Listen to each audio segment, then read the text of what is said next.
très ravi ce soir de partager avec vous sur un petit sujet.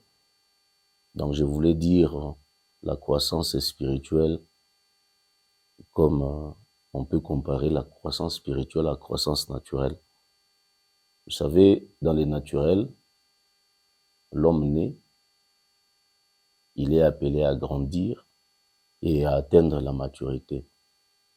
Et c'est la même chose aussi dans le monde spirituel. On est appelé à naître dans la foi et à grandir aussi dans la foi. C'est ça l'objectif de Dieu. Nous sommes à 1 Pierre chapitre 2. Je crois je vais prendre juste peut-être 3 versets. Nous lisons 1 Pierre chapitre 2, verset 2 jusque 5. La Bible dit « Désirez comme des enfants nouveau-nés les laits spirituels et purs, afin que par lui vous croissiez pour les saluts. Si vous avez goûté que le Seigneur est bon, approchez-vous de lui, pierre vivante, rejetée par les hommes, mais choisie, précieuse devant Dieu, et vous-même comme des pierres vivantes, édifiez-vous pour former une maison spirituelle, un saint sacerdoce, afin d'offrir des victimes spirituelles agréables à Jésus-Christ, agréables à Dieu par Jésus-Christ, car il est dit dans l'Écriture, « Voici, je mettrai en Sion », je peux m'arrêter là-bas. C'est que si vous voyez, ici l'apôtre Pierre est en train de dire que vous êtes né dans la foi. Si vous êtes né, vous devenez ce qu'on appelle un nouveau-né. Le nouveau-né ne s'alimente, ne vit que par les laits spirituels. Et les laits spirituels, je ne peux pas entrer en profondeur, c'est la parole de Dieu qui nous apprend les ABC de la foi. Et quand vous commencez à apprendre les ABC de la foi, c'est un enseignement qui vous fait sortir du monde, des mœurs du monde, et qui vous amène vers les fondements des bases de la croissance de la foi d'un chrétien. Donc, il y a des choses, quand on vous voit faire, on vous dit réellement que cet homme ici, c'est un chrétien.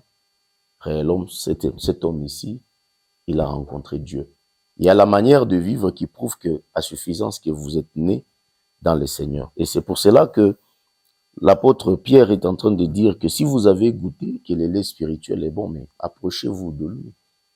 Et réellement, nous, lorsque nous avons rencontré le Seigneur, nous avons senti en nous qu'il y a une chose qui est arrivée, il y a une transformation qui s'est passée au-dedans de nous. Et la voix intérieure est en train de nous apprendre directement que telle chose ou telle autre chose, en tant que chrétien, cela nous ne pouvons pas le faire. Et l'apôtre Pierre est en train d'avancer au verset 4, il dit « Approchez-vous de Dieu ». J'ai toujours dit qu'approcher signifie tout simplement venez avec l'idée d'y rester.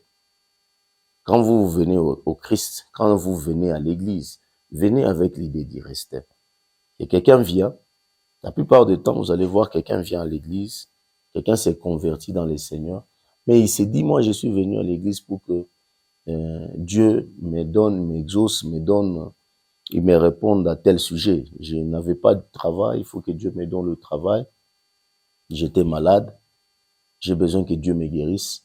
Mais quand on nous dit venez, approchez, c'est que ça veut dire que vous venez, vous avez un besoin qui vous a amené, mais au travers de ces besoins, Dieu a besoin que vous puissiez rester à l'église et que vous commencez aussi à grandir comme un enfant qui est né et qui doit grandir nécessairement.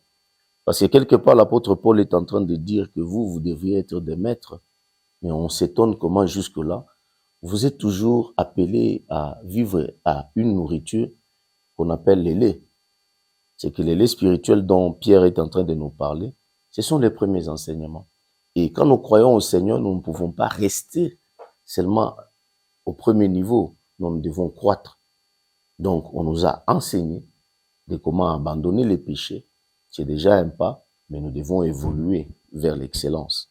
Et c'est pourquoi il nous dit ici, approchez-vous, pierre vivante, rejetée par les hommes, Parce que quand on est dans le Seigneur, on a l'impression comme si le monde nous rejette. Parce que tout ce que le monde est en train de vivre, nous sommes censés vivre le contraire. Donc, tout ce que les gens vivaient, je sais pas, je peux appeler ça les péchés, les mœurs. Nous sommes obligés de quitter ce monde-là. Nous devenons comme des gens qui ont été rejetés. Mais Dieu dit que si bien que le monde nous donnera cette impression des gens qui sont rejetés, mais vous, quand vous croyez, quand vous commencez une vie nouvelle, sachez bien que vous êtes précieux devant Dieu. Vous êtes des pierres précieuses, vivantes, que Dieu a formées. Avec quel objectif? Pierre dit, vous devez vous édifier pour former une maison spirituelle. Et la maison spirituelle, c'est ce temple spirituel qui est constitué pas des pierres charnelles, mais constitué des hommes. Parce que ce sont des hommes qui sont des pierres. Et quand vous vous mettez ensemble, vous construisez ce qu'on appelle la maison spirituelle ou le temple de Dieu.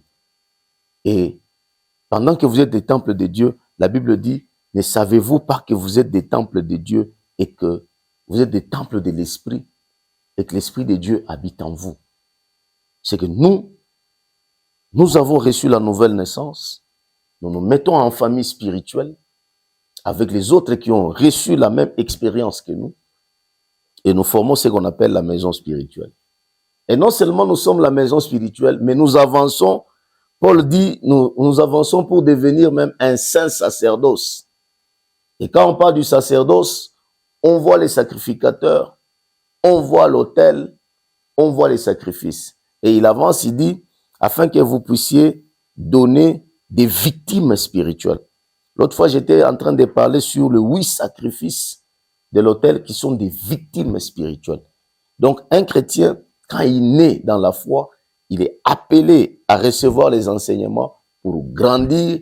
Et l'objectif, c'est quoi? Pour devenir la maison de Dieu, les lieux de sacrifice de Dieu. Et quand on est lieu de sacrifice de Dieu, on commence à offrir à Dieu des victimes spirituelles. J'aime beaucoup entendre cette voix qui dit les victimes spirituelles. En Israël, il y avait plusieurs sortes de sacrifices. En Israël, il y avait les holocaustes, il y avait les sacrifices de culpabilité, il y avait les sacrifices d'expiation, il y avait les sacrifices d'action de grâce. Mais aujourd'hui, à l'Église, nous avons les 8 victimes spirituelles que nous donnons à Dieu. Nous avons eu, si vous vous référez à nos enseignements, vous verrez, parmi les 8 victimes spirituelles, nous parlons d'offrir votre corps comme sacrifice agréable à Dieu. Nous parlons de la louange. Nous parlons de la prière. Ça, ce sont des victimes spirituelles. Nous parlons de ramener les âmes à Dieu. Nous parlons de la bienfaisance. Et tout ça, sont des victimes, ce sont des sacrifices qu'en tant que sacrificateurs, que nous donnons à Dieu comme offrande. Et quand Dieu nous voit, il nous regarde, il entend nos louanges, il attend nos sacrifices de corps, il voit combien nous agissons sur la bienfaisance. Ah, Dieu dit, il est content parce qu'il s'est répercuté sur la terre. Et la Bible continue, quand vous lisez ici, Pierre dit, vous offrez vous créez ce qu'on appelle les saints sacerdoces de Dieu. Et c'est vrai, tout chrétien est appelé à être sacrificateur de Dieu. Tout chrétien est appelé à être sacrificateur de Dieu. Si nous aurions le temps, nous pourrions un jour parler de ces 10 conditions d'être sacrificateur de Dieu. C'est vrai, en Israël, quand un père mettait au monde un fils, si c'est son fils aîné, il lui donnait une tunique. Et la tunique devait avoir plusieurs couleurs pour témoigner que cet enfant ici, il prend la responsabilité de ses frères